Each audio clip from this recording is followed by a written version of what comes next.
आप सभी भक्तों को नाग पंचमी की हार्दिक शुभकामनाएं। भक्तों, आज हम सुनेंगे नाग पंचमी की कथा, जिसके सुनने से नाग देवता प्रसन्न होते हैं और समस्त मनोकामना पूर्ण करते हैं। तो भक्तों, इस कथा को अंत तक अवश्य सुने। बहुत ही चमत्कारिक कथा है। प्राचीन काल में एक सेठ जी के 7 पुत्र थे। सातों के विवाह हो चुके थे। सबसे छोटे पुत्र की पत्नी श्रेष्ठ चरित्र की विदुषी और सुशील थी, परंतु उसके भाई नहीं था। एक दिन बड़ी बहू ने घर लीपने को पीली मिट्टी लाने के लिए सभी बहुओं को साथ चलने को कहा, तो सभी थलिया और खुरपी लेकर मिट्टी खोदने लगी।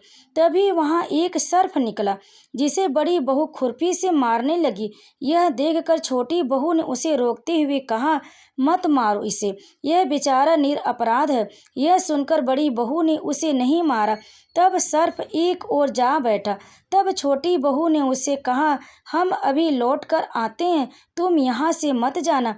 यह कहकर वह सबके साथ मिट्टी लेकर घर चली गई और वहां काम काज में फंसकर सर्प से जो वादा किया था उसे भूल गई।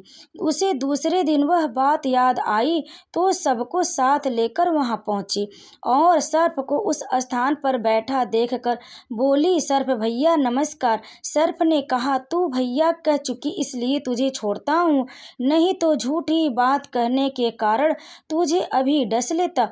वह बोली, भैया मुझसे भूल हो गई, उसकी क्षमा मांगती हूँ। तब सर्प बोला, अच्छा तू आज से मेरी बहन हुई और मैं तेरा भाई हुआ, तुझे जो मांगना हो मांग ले। वह बोली, भैया मेरा कोई नहीं है, अच्छा हुआ जो तू मेरा भाई बन गया। कुछ दिन व्यतीत होने पर वह सर्प मनुष्य का रूप धारण कर उसके घर आया और बोला कि मेरी बहन को भेज दो। सबने कहा कि इसके तो कोई भाई नहीं था, तो वह बोला, मैं दूर के रिश्ते में इसका भाई हूँ, बचपन में ही बाहर चला गया था। उसके विश्वास दिलाने पर घर के लोगों ने छोटी को उसके साथ भेज दिया। उसने मार्ग में बताया कि मैं वही सर्प हूँ, इसलिए तू डरना नहीं और जहाँ चलने में कठिनाई हो वहाँ मेरी पूँछ पकड़ लेना।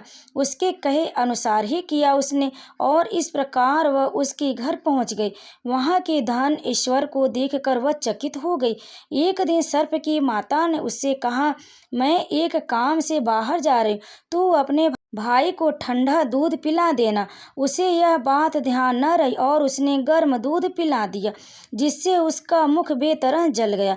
इस तरह सर्प की माता बहुत क्रोधित हुई, परंतु सर्प के समझाने पर शांत हो गए।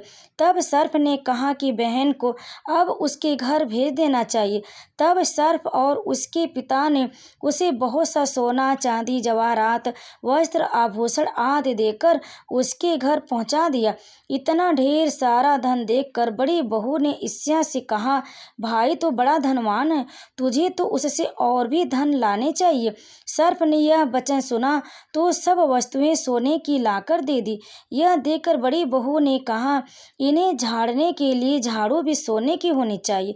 तब सर्प ने सोने की झाड़ू भी लाकर रख दी। सर्प ने छोटी बहू को हीरा मणियों का एक अद्भुत हार भी दिया। उसकी प्रशंसा उस देश की रानी ने भी सुनी और वह राजा से बोली कि सेठ की बहू छोटी बहू का हार यहाँ आना चाहिए।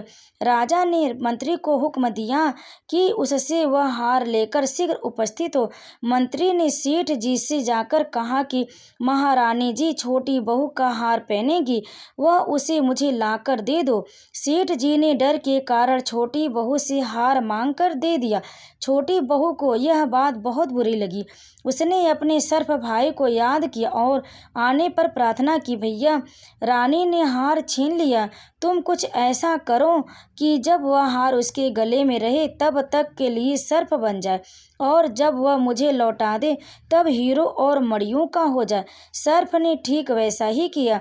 जैसा कि रानी ने हार पहना वैसे ही वह सर्प बन गया। यह देखकर रानी चीख पड़ी और रोने लगी। यह देखकर राजा ने सेठ के पास खबर भेजी कि छोटी बहू को तुरंत भेजो। सेठ जी डर गए कि राजा न जाने क्या करेगा। वे स्वयं छोटी बहू को साथ लेकर उपस्थित हुए। राजा ने छोटी बहू से पूछा, तुमने क्या जादू किया है, मैं तुझे दंड दूंगा। छोटी बहू बोली, राजन धृष्टता क्षमा कीजिए, यह हार ऐसा ही है कि मेरे गले में हीरों और मणियों का रहता और दूसरे के गले में सर्प बन जाता। यह सुनकर राजा ने वह सर्प बना हार उसे देकर कहा, अभी पहन कर दिखाओ। छोटी बहू ने जैसे ही उसे पहना वैसे हीरे मणियों का हो गया। यह देखकर राजा को उसकी बात का विश्वास हो गया और उसने प्रसन्नता पूर्वक वह बहुत सी मुद्राएं भी पुरस्कार में दी।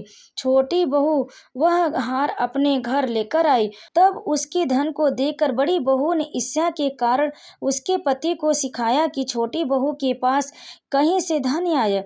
यह सुनकर उसके पति ने अपनी पत्नी को बुलाकर कहा, ठीक ठीक बता कि यह धन तुझे कैसे प्राप्त हुआ है। तब वह सर्प को याद करने लगी। तब उसी समय सर्प ने प्रकट होकर कहा, यदि मेरी धर्म बहन के आचरण पर संदेह प्रकट करेगा तो मैं उसे खा लूंगा। यह सुनकर छोटी बहू का पति बहुत प्रसन्न हुआ और उसे विश्वास हो गया और उसने सर्प देवता का बड़ा सत्कार किया। उसी दिन से नाग पंचमी का त्योहार मनाया जाता है और स्त्रियां सर्प को भाई मानकर उनकी पूजा करती हैं। तो प्रेम से बोलिए नाग देवता की जय। कथा को अंत तक सुनने के लिए आप लोगों का बहुत बहुत धन्यवाद। आप सभी को नाग पंचमी की हार्दिक शुभकामनाएं।